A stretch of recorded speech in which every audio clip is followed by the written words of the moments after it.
গত ৩১ মার্চ বনভূমি রক্ষা করতে গিয়ে কক্সবাজারের উখিয়ায় পাহাড় দখলদারদের হাতে নিহত হন বন বিভাগের বিট কর্মকর্তা সাজ্জাদুজ্জামান।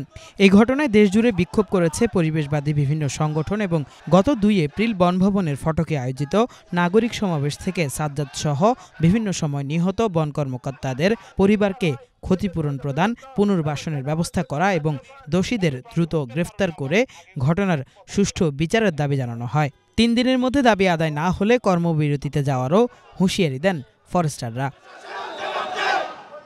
সাজ্জাদ হত্যার ৭ দিনের মাথায় রোববার মুন্সিগঞ্জে তার বাড়িতে যান পরিবেশ, বন ও জলবায়ু পরিবর্তন মন্ত্রী সাবের হোসেন চৌধুরী। এ সময় তিনি নিহত সাজ্জাদুজ্জামানের কবর জিয়ারত করেন। পরে তার বাবার হাতে ১৫ লাখ টাকার চেক তুলে দেন।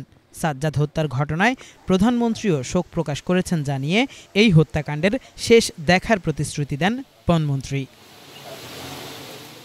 এদিকে নাগরিক প্রতিবাদ ও মন্ত্রণালয়ের তৎপরতায় সাজ্জাদ পরিবার কিছুটা সহায়তা পেলেও ছেলে হারানোর ৪ বছরেও এখনও কিছুই পায়নি একই জেলায় ২০২০ সালে দখলদারদের হাতে প্রাণ হারানো আরেক বন কর্মকর্তা ইউসুফ পরিবার। পায়নি বিচারও। প্রকাশ্যে ঘোরাফেরা করা ইউসুফ হত্যার দোষীদের দ্রুত গ্রেফতার করে বিচারের আওতায় আনতে নতুন মন্ত্রী উদ্যোগ নেবেন, এমনটাই দাবি তার পরিবার ও নাগরিক সমাজের।